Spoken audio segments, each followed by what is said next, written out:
नमस्कार दोस्तों, आइए स्वागत है आपका। हिंदी के उसी क्रम में आज हम अध्ययन करेंगे वर्णमाला का। आप अवगत होंगे कि कोई भी परीक्षा आप देने जाएं तो वर्णमाला से कम 4-5 प्रश्न अवश्य आपको मिल जाते हैं। इसलिए आज हम इस तरीके से वर्णमाला का अध्ययन करेंगे कि कहीं से भी प्रश्न वर्णमाला से पूछा जाए तो जो आज अध्ययन कर रहे हैं यहीं से ही वह प्रश्न रहे, इससे बाहर नहीं रहे। तो आज आपको पूरी तरीके से वर्णमाला से अवगत कराते हैं हम। देखिए, समय ना बिताते हुए शुरू करते हैं वर्णमाला। देख लीजिए, भाषा की सबसे छोटी इकाई, भाषा की सबसे छोटी इकाई जो होती है वह है वर्ण। वह है वर्ण। इसे दूसरा नाम ध्वनि भी कहा जा सकता है, लेकिन ध्वनि जो है ना तो इसे हम छू सकते हैं ना तो पकड़ सकते हैं। ध्वनि केवल महसूस की जाने वाली चीज है। लेकिन इसी ध्वनि को जब लिखित रूप दिया गया इसी ध्वनि को, तो उसी लिखित रूप को ही वर्ण कहा गया, वर्ण। और जब वर्णों को व्यवस्थित रूप से क्रमबद्ध कर दिया गया तो उसी को वर्णों की माला कहा गया, अर्थात वर्णमाला कहा गया, वर्णमाला। बस आप इतना ध्यान दीजिएगा, कभी पूछा जाए भाषा की सबसे छोटी इकाई ध्वनि नहीं आप बताएंगे, आप वर्ण बताएंगे। क्योंकि ध्वनि या वर्ण में अंतर क्या आपको बता रहे हैं कि ध्वनि क्या है, वो ध्वनि हम केवल महसूस कर सकते हैं, लेकिन जो ध्वनि का लिखित रूप होता है उसी को वर्ण कहा जाता है। आज उसी और वर्णों की व्यवस्थित एक समूह को हम वर्णमाला कहते हैं। बस इतने आपको वर्णमाला में ध्यान देना है। चलिए देखिए, आगे देखते हैं वर्णमाला। वर्णमाला देखिए, वर्णमाला को 2 भागों में बांटा गया। कौन कौन? इसे बांटा गया, पहला आपका स्वर और दूसरा बांटा गया व्यंजन। स्वर किसे कहते हैं?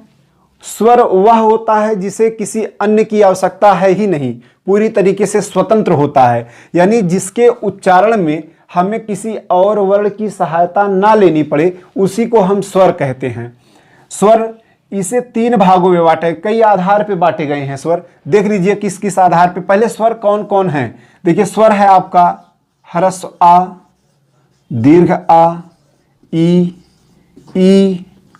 उ, री, ए, ऐ, ओ, औ। ये आपका स्वर है। अगर पूछा जाए स्वरों की संख्या कितनी है तो आप इसे गिन लीजिए। स्वरों की संख्या 11 है, इसे ध्यान दीजिएगा। स्वरों की संख्या कितनी है तो आप ध्यान रहे, स्वरों की संख्या 11 है। जो 11 स्वर हैं आपके यही लिखे गए हैं स्वरों की। अब इसका आप ध्यान, ये स्वतंत्र हैं, ये किसी से मिलकर नहीं बने हैं। जैसे देखिए, अगर व्यंजन में लिया जाए, पा एक वर्ण है तो इसमें स्वयं पा केवल नहीं है, क्योंकि उच्चारित कर देख लिए पा, आखिरी में आ उच्चारित ह्रस्व आ रहा है, यानी आधा पा और ह्रस्व आ से मिलकर पूरा पा बना। लेकिन जो स्वर है इसमें किसी का सहयोग नहीं लिया, खुद स्वतंत्र है, इसीलिए इसे स्वर कहा गया है और इसे व्यंजन कहा गया है। आगे देखिए, स्वरों की मात्रा आप देख लीजिए, ये स्वरों की संख्या है। स्वरों की मात्रा जैसे देखिए, का लिखा जाएगा यानी आधा का और आ, यानी इसे कोई सहयोग नहीं चाहिए, का को सहयोग चाहिए तो सीधे का पे कोई मात्रा नहीं है, सीधा आप पढ़े होंगे जो ककहरा कहा जाता है। देखिए, स्वरों की मात्रा का, उसके बाद का पे बड़ा मात्रा यानी इस प्रकार से एक मात्रा, ये हो गया। देख लीजिए, का, आधा का और आ है, यहां का बना। उसके बाद दीर्घ आ, उसके बाद छोटी की मात्रा कैसे लगेगा? इस प्रकार से, जैसे की। उसके बाद दीर्घ ई की मात्रा आपका ऐसे, जैसे की। और उ का मात्रा इस प्रकार से, कु। और दीर्घ उ का मात्रा इस प्रकार से, कु। हर स्वर का अलग अलग उच्चारण है। उसके बाद री का मात्रा इस प्रकार से लगेगा, जैसे क्री। उसके बाद ए का मात्रा इस प्रकार से रहेगा, जैसे के। उसके बाद ऐ का मात्रा इस प्रकार से रहेगा, जैसे कै। और उसके बाद ओ का मात्रा इस प्रकार से रहेगा, जैसे को। और उसके बाद औ का मात्रा इस प्रकार से रहेगा, जैसे कौ, ये आपके हैं। अगर कहा जाए मात्रा कितनी है, स्वरों की मात्रा कितनी है, क्योंकि ह्रस्व आ का मात्रा नहीं, ये सभी व्यंजन में जुड़ा हुआ है। मात्रा की संख्या कितनी हो गई, 10 है। और स्वरों की संख्या कितनी है, ये याद रखिएगा, स्वरों की संख्या 11 है, मात्रा की संख्या 10 है। ये आप याद रखेंगे। और आपसे जो पूछा जाता है, कभी भी पूछा जाता है कि स्वरों की संख्या कितनी है, बस यही पूछा जाता है, तो आप ध्यान रहे, गलती ना कीजिएगा, स्वरों की संख्या 11 है। अब आगे देखिएगा, अब इसे बांटा गया है, कई आधार पे बांटा गया है। किस किस आधार पे बांटा गया है देख लीजिए, और कितने कौन कौन से स्वर कहाँ कहाँ रखे गए हैं। देखिए, पहला बांटा गया मात्रा के आधार पे, पहला बांटा गया मात्रा के आधार पर, मात्रा के आधार पर, मात्रा के आधार पर स्वर को 3 भागों में बांटा गया। कौन कौन से स्वर को 3 भागों में बांटा गया? पहला आपका है ह्रस्व स्वर, और दूसरा आपका है दीर्घ स्वर, तीसरा आपका है प्लुत स्वर। मात्रा के आधार पर 3 भागों में बांटा गया, ह्रस्व स्वर, दीर्घ स्वर और प्लुत स्वर। कैसे मात्रा के आधार पर बांटा गया देख लीजिए। ह्रस्व स्वर क्या है? ह्रस्व को आप इसे दूसरा नाम दे सकते हैं लघु, इसे नाम दे सकते हैं लघु, लघु स्वर कहा गया है। कैसे? जिस स्वर के उच्चारण में एक मात्रा का समय लगे। कितनी मात्रा का समय? एक मात्रा का समय लगे, एक मात्रा का समय लगे जिसके उच्चारण में, उसे ह्रस्व स्वर कहा गया। इसमें कौन कौन से आते हैं याद रखिएगा। इसमें आता है आपका आ, ई, उ और री, ये आपका आता है ह्रस्व स्वर में। और इसी को, और इनकी संख्या कितनी है? संख्या आप ध्यान दीजिएगा, इनकी संख्या 4 है। पूछ सकता है ह्रस्व स्वरों की संख्या कितनी है? 4 है, आ, ई, उ, री। और इन्हीं को मूल स्वर भी कहा गया है। आगे देखिए, यह लघु स्वर कहा गया है। तीनों नाम इसी का ह्रस्व स्वर का है, मूल स्वर, लघु स्वर, ह्रस्व स्वर। आगे देखिएगा, दूसरा है दीर्घ स्वर। दीर्घ स्वर को कितनी भाग, कौन कौन से हैं और कैसे वर्गीकृत किया गया? दीर्घ माने होता है बड़ा, यानी वह स्वर जिसके उच्चारण में 2 मात्रा का समय लगे। कितनी मात्रा का? 2 मात्रा का समय लगे, उसे हम दीर्घ स्वर कहते हैं। इसमें कौन कौन से वर्ण आते हैं देख लीजिएगा। दीर्घ स्वर में इसमें आपका आता है दीर्घ आ, दीर्घ ई, उ, उसके बाद आपका आता है ए, एक दीर्घ री भी होता है। उसके बाद इसे देखिए, री, ए, आए, ओ और औ, ये आपके हैं दीर्घ। लेकिन दीर्घ री का यहां प्रयोग नहीं होता, संस्कृत में केवल प्रयोग होता है, यहां केवल ह्रस्व री का प्रयोग होता है। ये ध्यान दीजिएगा आप। दीर्घ री लिखा कैसे जाता है? दीर्घ री इस प्रकार से लिखा होता है, इस प्रकार से, और छोटा री इस प्रकार से लिखा होता है। तो देखिए, दीर्घ स्वर किसे कहा गया? जिसके उच्चारण में 2 मात्रा का समय लगे, उसे दीर्घ स्वर कहा जाता है। जिसमें आपका आता है दीर्घ आ, ई, उ, ए, ऐ, ओ, औ। इनकी संख्या कितनी है? इनकी संख्या 7 है, याद रखिएगा। इनकी संख्या कितनी है? 7 है, ये ध्यान दीजिएगा, दीर्घ स्वर। और प्लुत स्वर किसे कहा गया?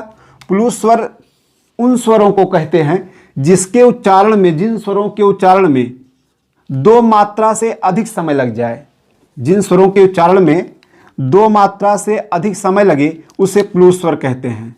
2 मात्रा से अधिक, 2 मात्रा से अधिक समय लगे, उसे प्लुत स्वर कहा जाता है। अब 2 मात्रा से अधिक समय कितना भी लग सकता है, 3 मात्रा, 4 मात्रा, 5 मात्रा, कुछ भी लग सकता है। तो 2 मात्रा से अधिक समय लग रहा है तो उसे प्लुत स्वर कहा जाएगा। और इसके लिए कोई अलग से स्वर नहीं है। यही स्वर जो दीर्घ स्वर हैं, इन्हीं दीर्घ स्वर को ही प्लुत स्वर उच्चारित करके बनाया जाता है, कहा जाता है, बोला जाता है। इसके लिए एक चिन्ह है। दीर्घ जहां प्लुत स्वर होता है वहां इस प्रकार से 3 बना दिया जाता है, एक चिन्ह है प्लुत स्वर का, बना दिया जाता है। जैसे एक शब्द आप सुने होंगे उच्चारण में, जैसे लिखा होता है ओम। ओम इस प्रकार से ओ दीर्घ स्वर है, लेकिन ओ को बोलते समय जिसे बोला गया ओम, इस प्रकार ओ को बोलने में हमें 2 मात्रा से ज्यादा समय लेना पड़ा, इसीलिए यहाँ ये प्लूत का चिन्ह बना दिया जाएगा। और आगे माँ, यानी ओ में दीर्घ स्वर के अलावा यानी 3 दीर्घ स्वर से ज्यादा समय लग रहा है, इसीलिए इसे अब प्लुत स्वर कहा जाएगा। बस इतने से आपको ध्यान देना है। प्लुत स्वर कोई अलग से नहीं आते, जो यही दीर्घ स्वर हैं यही प्लुत स्वर हो जाते हैं। कैसे? उनके उच्चारण में 2 मात्रा से अधिक समय लगने पर। बस इतने ध्यान देना आपको। ये आपका हो गया मात्रा के आधार पर 3 प्रकार के ह्रस्व स्वर, दीर्घ स्वर और प्लुत स्वर। अब आगे देखिएगा और किस आधार पर बांटे गए हैं। ये हो गया पहला। दूसरा आपका बांटा गया है दूसरा बांटा गया ओठ के आधार पर। ओठ के आधार पर या ओठ की आकृति के आधार पर कितने भागों में बांटा गया? 2 भागों में बांटा गया। देख लीजिए, दूसरा आपका है ओष्ठ के आकृति के आधार पर। इस आधार पर स्वर को 2 भागों में बांटा गया। कौन कौन? नंबर 1 है वृत्तमुखी, नाम से ही आप जान जाएंगे कौन से हैं, उच्चारण करके आप जान जाएंगे। और नंबर 2 है अर्धवृत्तमुखी। वृत्तमुखी और अर्धवृत्तमुखी। देख लीजिए, पहला लिखा वृत्तमुखी। वृत्त माने गोलाकार, वृत्त माने गोलाकार।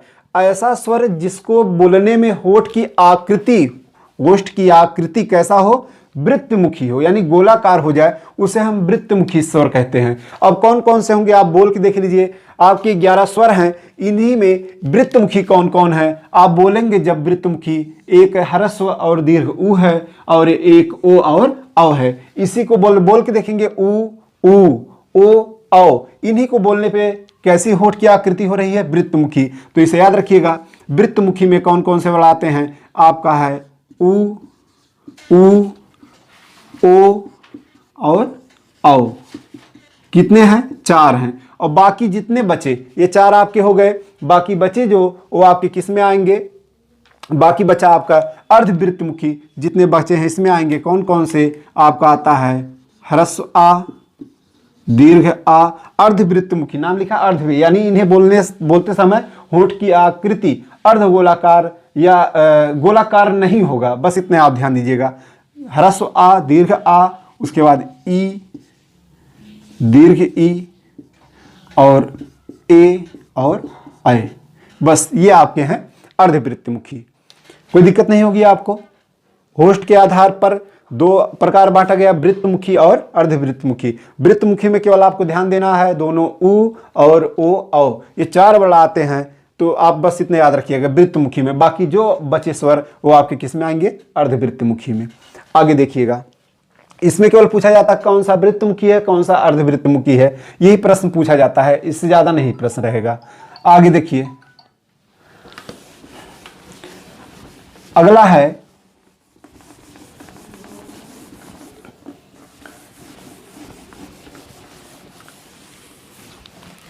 अगला आपका तीसरा आधार है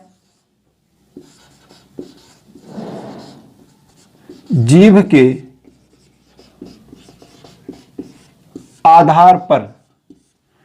जीभ के आधार पर स्वर को कितने भागों में बांटा गया?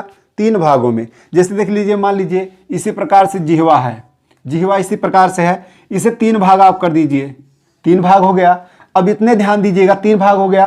कौन सा? अग्रभाग से। ये आपका अग्रभाग है, ये आपका है अग्रभाग, ये आपका है मध्य भाग और ये आपका है पश्चिम भाग। बस इसी 3 जहां से उच्चारित होते हैं वर्ण जीभ के आधार पर। तो अग्रभाग में कौन कौन है? इसके लिए आप जो लिखा है अग्र, जैसे क्या लिखा है? अग्र लिखा है, इसे कर दीजिए गीये, अग्रिये। अग्रिये समझिए, इसे क्या लिखा है? अग्रिये। तो बढ़ा क्या? एक बढ़ा ई और एक बढ़ा ए, यही बढ़ा ना। तो आप इसमें ध्यान दीजिए, दोनों ई आता है इसमें और दोनों ए और आए, ये आपके अग्रभाग में आते हैं। मध्य में याद ही नहीं करना है, इसमें आता है ह्रस्व आ। इसमें क्या आता है? ह्रस्व आ। बाकी जितने बचे वो आपके पश्च भाग में आ जाएंगे। बस एकदम आसान तरीका है। जीभ की आकृति ऐसी सोच लीजिए, अग्रभाग, मध्य भाग और पश्च भाग। अग्र को अग्र ना कहकर आप कहिए अग्रिय। क्या कहे? अग्रिय। तो जुड़ा क्या शब्द? अग्र था, एक ई जुड़ा, एक ए जुड़ा, तो यानी ई और ए ये किस में आएंगे? अग्र भाग में ई और ए। उसके बाद मध्य भाग में ह्रस्व आ आएगा। बाकी जितने बचे स्वर वो सब आपके किस में आएंगे? पश्च भाग में। तो इस प्रकार से आप देख लीजिए कौन कौन से लिख दे रहे हैं वही यहां। आगे बताओ। ठीक, आगे देखिए, तीसरा ये हो गया। चौथा आपका है,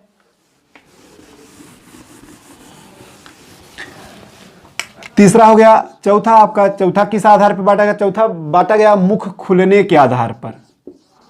मुख खुलने के आधार पर, एकदम आसान है। देखिए, मुख खुलने के आधार पर स्वरों को 4 भागों में बांटा गया। कौन कौन से हैं? देख लीजिए। एक है संवृत, दूसरा आपका है अर्धसंवृत, और तीसरा आपका है विवृत, चौथा आपका है अर्धविवृत। देख लीजिए 4 भागों में बांटा गया। कौन कौन से? संवृत, अर्धसंवृत, विवृत और अर्धविवृत। ये चारों भाग में बांटा गया। केवल आपको ध्यान ये देना है कौन से भाग में कौन सा वाला आता है, बस इतने ध्यान देना है। देख लीजिए, संवृत का अर्थ होता है ढका हुआ। संवृत का अर्थ होता है ढका हुआ, और विवृत का अर्थ है खुला हुआ। खुला हुआ, पूरा खुला हुआ कह सकते हैं, पूरा खुला हुआ।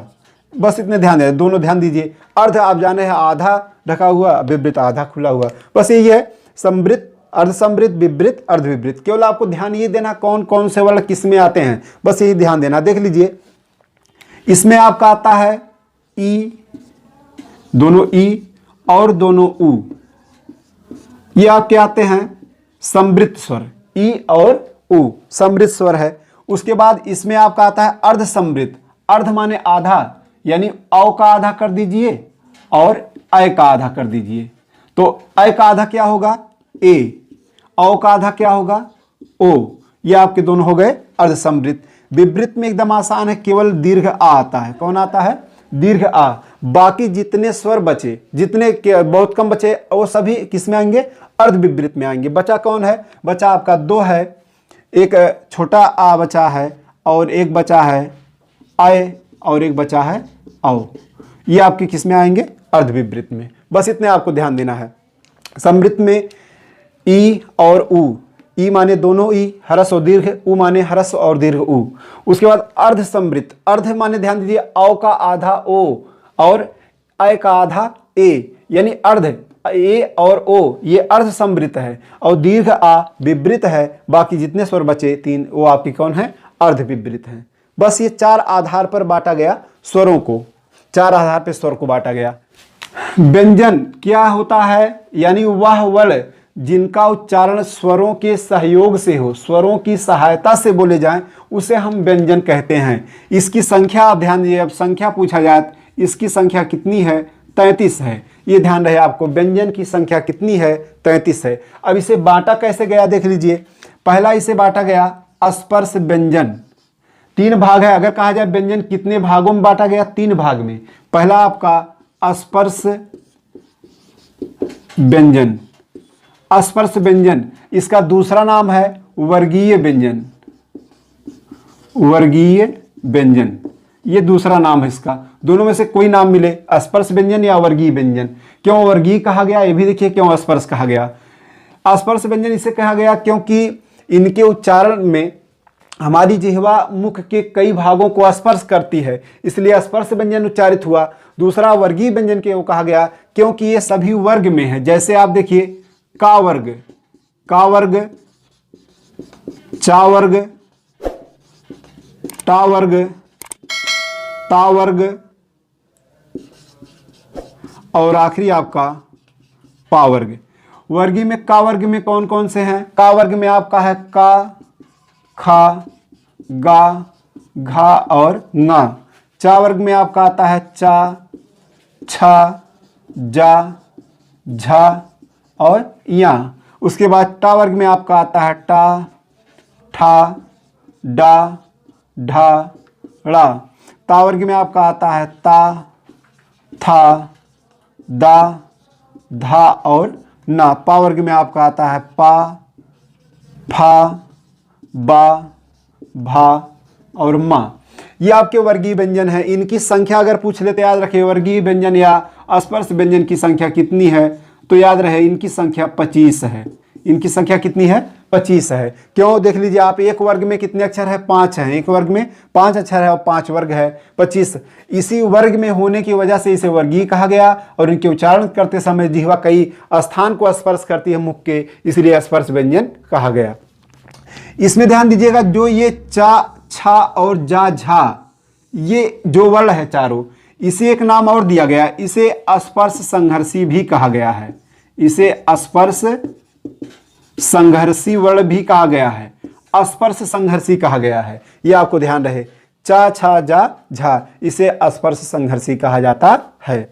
आगे देखिएगा, वर्गीय में आपको ध्यान देने की बात इसलिए है क्योंकि वर्गीय में पहला कौन है, दूसरा कौन, तीसरा, चौथा, पांचवा, ये आपको अभी आगे पढ़ाया जाएगा घोषत्व के आधार पे, प्राणत्व के आधार पे, तो वहाँ ये सब काम देगा। या आप संधि पढ़ेंगे तो वहाँ भी काम देगा, वर्ग सीधे लिखा जाएगा। वहाँ ये नहीं लिखा जाएगा का, खा, गा, घा, ये नहीं लिखा जाएगा, सीधे वर्ग कहा जाएगा। वर्ग का पहला दूसरा अक्षर, वर्ग का तीसरा अक्षर, इस प्रकार से बोला जाएगा। तो आपको ध्यान देना है वर्ग में किस वर्ग में कौन सा वर्ण आता है, चौथे स्थान पे है। ये तो अच्छी तरीके से आपको याद होगा, ये छोटी क्लासों में पढ़ाया जाता है, ध्यान होगा सबको। आगे देखिए नंबर 2। नंबर 2 के साथ ये आपका हो गया नंबर 1 स्पर्श व्यंजन। व्यंजन का दूसरा देखिए, दूसरा भाग बांटा गया व्यंजन को, दूसरा बांटा गया इसे अंतस्थ व्यंजन। अंतस्थ व्यंजन, यहां लिखा है अंत, अंत माने बीच में, अस्थ माने बैठा हुआ। ऐसा वर्ण जो बीच में बैठा हुआ है, जो बीच में बैठा हुआ है, यानी ना तो पूरी तरीके से स्वर की तरफ है और ना पूरी तरीके से व्यंजन की तरफ है, वो बीच में बैठा हुआ जो है उसी को अंतस्थ व्यंजन कहा जाता है। इनकी संख्या 4 है। इनकी संख्या कितनी है? 4 है। ये ध्यान रहे। कौन कौन से हैं अंतस्थ व्यंजन? याद रहे, या, वा, रा और ला, ये अंतस्थ व्यंजन है। अगर आप पढ़े होंगे किताबों में सीधे या, रा, ला, वा दिया जाता है, लेकिन सही क्रम यही है, या, वा, रा, ला। लेकिन किताबों में दिया रहता है, हम लोग अध्ययन किए हैं क्या, या, रा, ला, वा। लेकिन आप संस्कृत व्याकरण पढ़ेंगे तो वहां आपको स्पष्ट मिलेगा या, वा, रा, ला, यही सही क्रम होता है इसका। इसमें और इससे देखिए, इन वर्णों में और प्रश्न बनता है। यहां प्रश्न आपका बनेगा, या और वा को, या और वा को अर्धस्वर कहा जाता है। या और वा को अर्धस्वर कहा जाता है, याद रहे, अर्धस्वर। या और वा को अर्धस्वर कहा गया है। किसे? या और वा को। दूसरा रा यहां जो बचा है, इसे क्या कहा गया? इसे प्रकंपित, इसे प्रकंपित, या फिर एक और नाम है, इसका नाम है लुंठित। या वा को अर्धस्वर और रा को प्रकंपित या लुंठित वर्ण कहा जाता है। एक और बचा आपका ला, इसके लिए आपको याद रखना है, इसे पार्श्विक। आप ध्यान होगा, पार्श्व गायिका कौन? लता मंगेशकर। ला, लता, ला ध्यान दीजिएगा, ला से लता यानी पार्श्व गायिका। ध्यान रहे कि यानी जो ला है कैसा वर्ण है? पार्श्विक वर्ण है, पार्श्विक वर्ण है। तो ये आपको ध्यान देना है। रा कैसा वर्ण है? लुंठित वर्ण है या प्रकंपित वर्ण है। और या वा कैसा वर्ण है? अर्धस्वर है। ये आपको ध्यान देना है। आगे देखिए, 2 हो गया। तीसरा भाग स्वर का बांटा गया। तीसरा भाग बांटा गया आपका नंबर 3 ऊष्म व्यंजन। ऊष्म व्यंजन, ऊष्म व्यंजन किसे कहते हैं? यहां देखिए लिखा ऊष्म। ऊष्म माने गर्मी, यानी वह वर्ण, वह व्यंजन वर्ण जिसे बोलते समय वायु के रगड़ से गर्माहट का अनुभव हो उसे ऊष्म व्यंजन कहते हैं। इनकी संख्या कितनी है? इनकी संख्या 4 है। कौन कौन से इसमें आते हैं? इसमें आपका आता है सा, क्रम याद रहे, सा, सा और हा। ये आपके आते हैं तीनों, सा और हा। ये कौन से व्यंजन है? ऊष्म व्यंजन। और इसमें और प्रश्न बनता है, इसी ऊष्म व्यंजन को संघर्षी वर्ण भी कहा जाता है। संघर्षी वर्ण या संघर्षी व्यंजन इसे कहा जाता है। कौन? सा और हा। प्रश्न आपका ये भी बन सकता है, ऊष्म व्यंजन कौन सा नहीं है? 3 देके कोई एक और दे दे। या संघर्षी व्यंजन कौन सा है? कुछ और 3 विकल्प देके और एक विकल्प इनमें से कोई एक रख दे। तो आप ध्यान रहे, जो व्यंजन का तीसरा प्रकार है ऊष्म व्यंजन, इसमें सा हा आता है। इसका दूसरा नाम संघर्षी वर्ण है। आगे देखिएगा, ये हो गए 3 प्रकार व्यंजन के। और भी प्रकार हैं व्यंजन के, देखिएगा एक और आपका अगला है, व्यंजन का ही प्रकार है। अगला है संयुक्त व्यंजन। संयुक्त व्यंजन, संयुक्त व्यंजन किसे कहा गया? यहां शब्द देखिए लिखा है संयुक्त। संयुक्त माने मिलकर बना हुआ, यानी वह व्यंजन जो 2 व्यंजनों से मिलकर बनता है उसे हम संयुक्त व्यंजन कहते हैं। इनकी भी संख्या 4 है। ध्यान दीजिएगा, संख्या विशेष ध्यान देते रहिएगा। पहले आपका स्पर्श व्यंजन था, उसकी संख्या कितनी थी? 25। उसके बाद अंतस्थ का 4 और ऊष्म का 4 और आपका ये 4 हो गया। जोड़ लीजिए कितना? 11। ये थे 33 आपका व्यंजन बताया गया। 25 और 4 और 4, 25 और 8 33 हो गए। उसके बाद 11 स्वर, 33 और 11 आपका हो गया 44। अब देखिए 44 वर्ण हो गए, लेकिन आगे और हैं। कुल वर्णों की संख्या कितनी है? 52। 52 कैसे होते हैं देख लीजिए। 52 में आपका आगे है बताया गया, इसे कहें संयुक्त व्यंजन। इसकी संख्या 4 है। कौन कौन से इसमें आते हैं? इसमें आपका आता है छा, त्रा, ज्ञा और स्रा। देखिए ये 4 वर्ण आते हैं। ये मिलके बने कैसे हैं ये ध्यान देना आपको। ये जो आपका छा है ये बना है आधा का और मूर्धन्य से, यानी आधा का और खटी सा से बना है छा। त्रा कैसे बना है? त्रा बना है आधा ता और रा से। उसके बाद ज्ञा कैसे बना है? ज्ञा बना है आधा जा और या से। स्रा कैसे बना है? स्रा बना है आपका आधा सा और रा से। तो देखिए स्रा जो लिखा जाता है, अगर ऐसे लिखा गया, स्रा ऐसे लिखा है, तो ये रा जो, ये देखिए रा आपका रा लगा है। जैसे पा में अगर रा लगाना है, आधा पा और पूरा रा, ये आपको ध्यान होगा। इसमें आधा अक्षर कौन है? पूरा अक्षर। आधा अक्षर पा है, पूरा अक्षर रा है। ये ध्यान देना, यानी भारी चीज हमेशा नीचे होती है, हल्की चीज हमेशा ऊपर होती है। तो हल्का कौन है? पा। आधा कौन है? पा। पूरा कौन है? रा। भारी जो है नीचे है, ये ध्यान देना है। तो वही प्रकार यहां भी अपनाया गया। ऐसे रा पहले लगा दिया गया, सा में रा लगा दिया गया और सा उल्टा इस प्रकार से बना दिया गया। बस यही आपको ऐसे बना दिया गया, जो श्री दिखता है, स्रा दिखता है। यही तरीका है। अगर श्रृंगार लिखना हो तो शुद्ध क्या होगा? श्रृंगार ये सही है कि ये सही है, या ऐसा नहीं लिखा जा सकता क्या? ये नहीं सही है। कौन इनमें से आप कौन सही कहेंगे? ये आपका सही है, हमेशा ध्यान रखिएगा, ये सही है। क्यों? क्योंकि स्रा जब लिख रहे हैं, श्रृंगार जब लिखा जाता है, सही सही इसी प्रकार से श्री लिखा जा रहा है। क्योंकि का पे री की मात्रा लगाएंगे, नीचे ही लगाएंगे, तो हम सा पे री का मात्रा लगा रहे हैं, सा पे री का मात्रा लगा रहे हैं, इसे लगाएंगे तो उसी को, अब इसमें री का मात्रा लगाना हो तो रा हटाना पड़ेगा। हम पहले लिखेंगे, यानी सा उल्टा लिख दिया गया, उल्टा एकदम ऊपर की तरफ लिख दिया गया, री का मात्रा लगा दिया गया, अब आगे लिखा जाएगा श्रृंगार, इसलिए ये शुद्ध है। ये ध्यान दीजिएगा, ये शुद्ध नहीं है क्योंकि रा नहीं रहेगा, रा की जरूरत नहीं क्योंकि री लगा है। री का मात्रा। अगर हमें क्री लिखना तो ऐसे लिखेंगे, ना कि ऐसे लिखेंगे, ये क्री थोड़ी ना है। तो उसी प्रकार से ये सरा थोड़ी ना, श्री थोड़ी ना है, श्री ये है। ठीक, ये ध्यान दीजिएगा। चलिए आगे देखिएगा। ये आपका हो गया संयुक्त व्यंजन।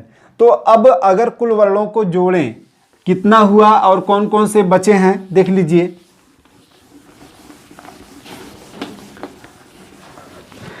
व्यंजन में और दो देख लीजिएगा। एक बचा है आपका अयोगवाह। अयोगवाह यानी योग नहीं किया गया। आ हो गया अयोगवाह, योग नहीं किया गया, स्वरों में जिसे नहीं जोड़ा गया उसे अयोगवाह कहते हैं। कौन कौन इनमें आता है? एक आता है अंक और दूसरा आता है आहा, यानी अनुस्वार और विसर्ग। इनकी संख्या 2 है। और एक आपका है, दूसरा है द्विगुण व्यंजन। द्विगुण कहें या फिर उत्क्षिप्त कहें, उत्क्षिप्त व्यंजन इसे कहा जाता है। द्विगुण व्यंजन और उत्क्षिप्त व्यंजन कहा गया है। इसमें आपका कौन कौन सा वर्ण आता है उत्क्षिप्त और द्विगुण में? इसमें आपका आता है ड़ा और ढा, 2 वर्ण आते हैं, यानी द्विगुण या उत्क्षिप्त व्यंजन कहा जाए ड़ा और ढा। ये आपके हो गए 2 अयोगवाह, 2 उत्क्षिप्त। अब कुल जोड़िए, स्वरों की संख्या कितना बताया गया? 11, व्यंजन की संख्या 33, संयुक्त वर्ण 4 और अयोगवाह 2, फिर द्विगुण व्यंजन 2। कुल आप जोड़ेंगे तो कितना होगा? 52 वर्ण हो जाएंगे आपके। ये ध्यान दीजिएगा, कुल वर्णों की संख्या कितनी है? 52 है। इस प्रकार से आपका है। चलिए देखते हैं वर्णमाला को वर्गीकृत और कैसे किया गया। देखिए, पहला आपका किया गया घोषत्व के आधार पर। घोषत्व के आधार पर, घोषत्व के आधार पर 2 भागों में बांटा गया वर्णमाला को। देखिए, घोषत्व होता क्या है? घोषत्व होता है स्वर तंत्रियों में कंपन होना, यानी जब हम कुछ बोलते हैं तो स्वर तंत्रियों में कंपन होता है। स्वर तंत्रियों में कंपन होता है तो घोषत्व उसी को कहा गया। यानी जब स्वर तंत्रियों में कंपन हो तो उसे सघोष कहेंगे, अगर कंपन ना हो तो उसे अघोष कहेंगे। यही 2 प्रकार बांटे गए घोषत्व के आधार पर। घोषत्व के आधार पे 2 भागों में बांटा गया। पहला आपका है अघोष, पहला आपका है अघोष और दूसरा आपका है सघोष। दूसरा आपका है सघोष। इसी सघोष को केवल घोष भी आपको लिखा मिल सकता है। ठीक, केवल घोष लिखा हो या सघोष लिखा हो, बात एक ही है, याद रखिएगा। अघोष और सघोष, ये 2 भागों में बांटा गया घोषत्व के आधार पर। कौन कौन से वर्ण आते हैं अघोष और सघोष में, इसे देख लीजिए। अघोष कहते हैं जिन वर्णों के उच्चारण में स्वर तंत्रियों में कंपन ना हो, उसे अघोष कहा गया। वर्ण कौन कौन से आएंगे? हर वर्ग का पहला दूसरा वर्ण, पहला दूसरा वर्ण। और ऊष्म व्यंजन, ऊष्म व्यंजन सभी नहीं है, सा है, सा है, सा, ये आपके आते हैं अघोष वर्ण। बस इतने ध्यान देना है। अच्छा, कहा जाए हर वर्ग का चौथा पहला दूसरा अक्षर कौन कौन होंगे, तो उसके लिए आप ध्यान दीजिए कौन कौन से हो जाएंगे। हो जाएगा का, खा, चा, छा, और हो जाएगा आपका टा, ठा, ता, था, और आपका हो जाएगा पा, फा, और आपका उसमें सा, सा और सा। ये आपके हैं अघोष वर्ण, ये आपके अघोष वर्ण। अगर पूछ ले अघोष वर्णों की संख्या कितनी है, एकदम आसान है। इसकी संख्या आपका हर वर्ग का पहला दूसरा अक्षर, यानी एक वर्ग में कितने अक्षर होते हैं? 5 अक्षर, पहला दूसरा हो गया, 5 वर्ग है, 10 और 3 13। इनकी संख्या अगर पूछ ले, इनकी संख्या है 13। आगे देखिएगा, सघोष वर्ण कौन कौन से हैं? सघोष वर्ण उन्हें कहते हैं जिनके उच्चारण में स्वर तंत्रियों में कंपन हो, उसे सघोष वर्ण कहा गया।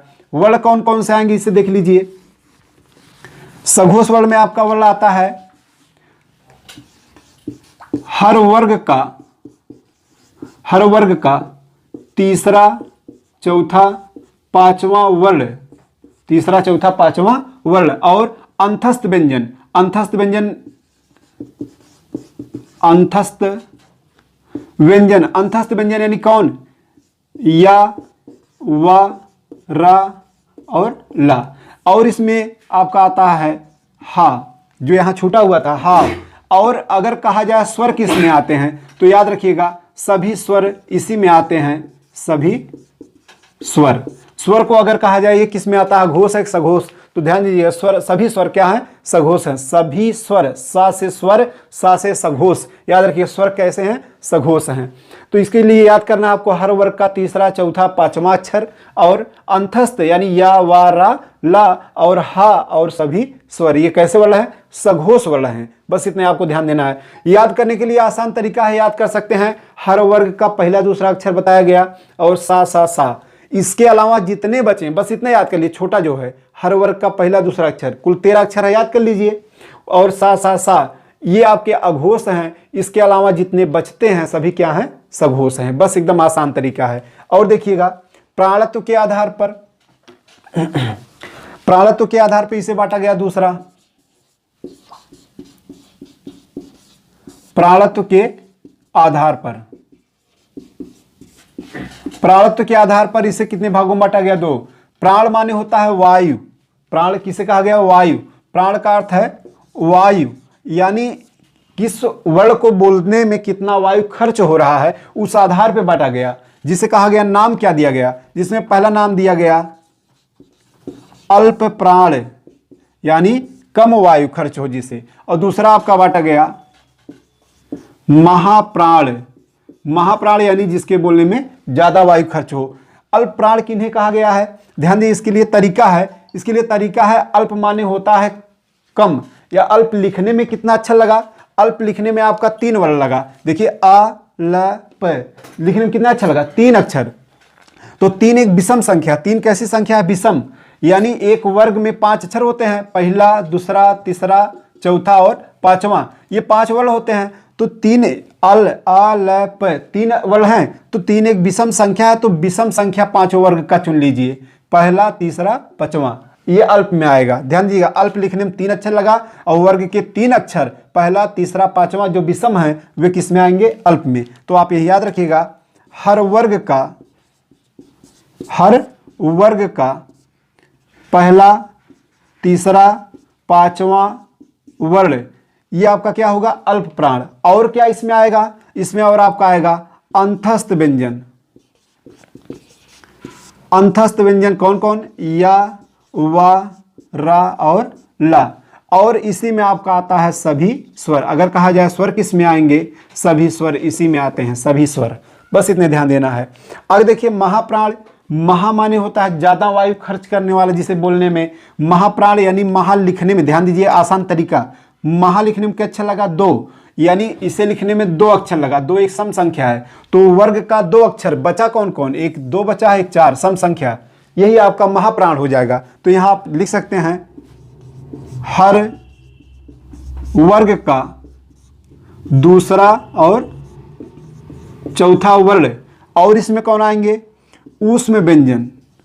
ऊष्म व्यंजन, ऊष्म व्यंजन यानी सा, सा और हा, ये आपके हैं अल महाप्राण। और बस ये आपके हैं महाप्राण। बस इतने ध्यान देना, हर वर्ग का दूसरा और चौथा वर्ण ऊष्म व्यंजन यानी सा, हा, ये आपके कैसे वर्ण हैं? महाप्राण। बस इतने ध्यान देना है, बहुत आसान है, आपको समझ में आ जाएगा। परीक्षा में एक प्रश्न जरूर, हर परीक्षा में एक प्रश्न यहां से जरूर होता है। आगे देखिएगा, आगे आपका और अगला है, ये आपका हो गया वर्गीकरण घोषत्व के आधार पे, प्राणत्व के आधार पे। आगे देखिएगा,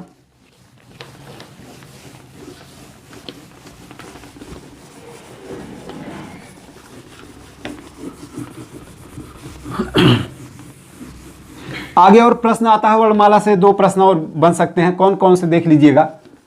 2 प्रश्न जो बनने संभावित हैं कि बन सकता है, वहां से कभी कभी पूछा जाता है उससे। देखिएगा, एक है पूछा है संपृक्त ध्वनि। क्या पूछा है? संपृक्त ध्वनि और युग्मक ध्वनि, ये 2 प्रश्न बनते हैं। तो आपको याद रखना है संपृक्त ध्वनि। संपृक्त ध्वनि किसे कहा जाता है? परीक्षण दे देता है निम्नलिखित शब्दों में किसमें संपृक्त ध्वनि का प्रयोग हुआ है। तो किसमें प्रयोग हुआ है ये पहचानने के लिए आपको ध्यान जानना होगा संपृक्त ध्वनि है क्या। इसे सुन लीजिए, आसानी से समझ जाएंगे। जब दो व्यंजनों के बीच में कोई व्यंजन यानी कोई व्यंजन जब दो व्यंजनों से बधा हो, यानी यहां भी व्यंजन हो और यहां भी व्यंजन हो, जब दो व्यंजनों से बधा हो कोई व्यंजन, और ये हमेशा व्यंजन ही, व्यंजन माने यानी उसमें स्वर नहीं रहेगा, ये ध्यान देना, यानी ये स्वर रहित रहेगा, स्वर रहित कोई व्यंजन हो, इस अवस्था में एक वर्ण यहां हो एक वर्ण यहां, और यहां कोई व्यंजन स्वर रहित हो, उसी को संपृक्त ध्वनि कहा जाता है। उसके लिए एक उदाहरण देखिए, जैसे लिखा गया संबल, इसमें कौन ध्वनि है? संपृक्त ध्वनि। प्रश्न दिया है संबल में कौन सी ध्वनि है? संपृक्त ध्वनि, क्योंकि यहां सा और बा के बीच मा व्यंजन संपृक्त है, इसीलिए इसे संपृक्त ध्वनि कहा गया है। कोई दिक्कत नहीं ना। इसी प्रकार से संबल या कंबल लिखा जाए, कंबल, इसमें भी आपका का और बा के बीच मा संपृक्त है, बधा हुआ है दो व्यंजनों के बीच, इसीलिए इसे संपृक्त ध्वनि क्या है। परीक्षा में जब पूछा जाए इसे संबल में कौन सी ध्वनि है, या चार शब्द नीचे दे दिए, एक उनमें से संबल या कंबल की तरह शब्द रहेगा, कहेगा सब संपृक्त ध्वनि किस शब्द में है। तो इस प्रकार से आप ध्यान जाने रहिए कि संपृक्त ध्वनि होता क्या है, आपको आसानी रहेगी।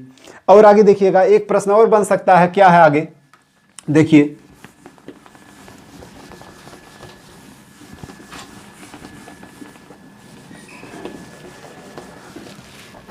अगला है युग्मक ध्वनि।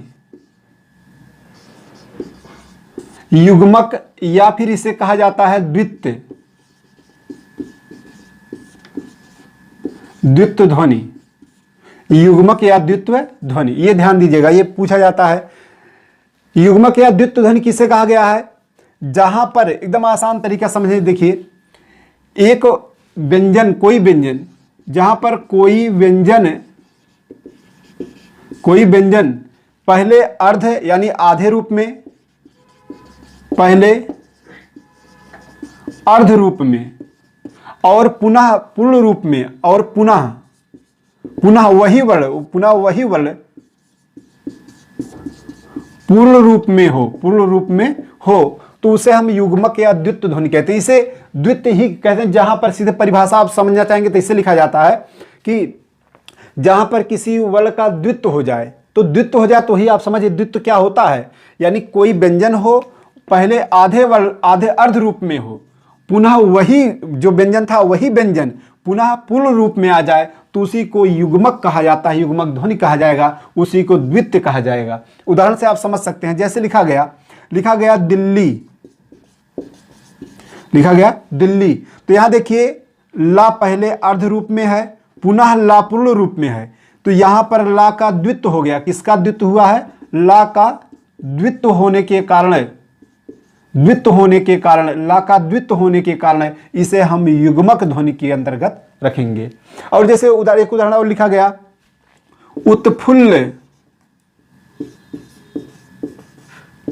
उत्फुल्ल, तो यहां देखिए अगर कहा जाए यहां कौन सी ध्वनि हुई है, यहां आपका द्वित्व यानी युग्मक ध्वनि हुई है, युग्मक ध्वनि। और आगे ये जो आपका है यहां पर आपका संपृक्त नहीं, क्योंकि बताया गया व्यंजन होना चाहिए, तो व्यंजन नहीं, इसलिए संपृक्त नहीं।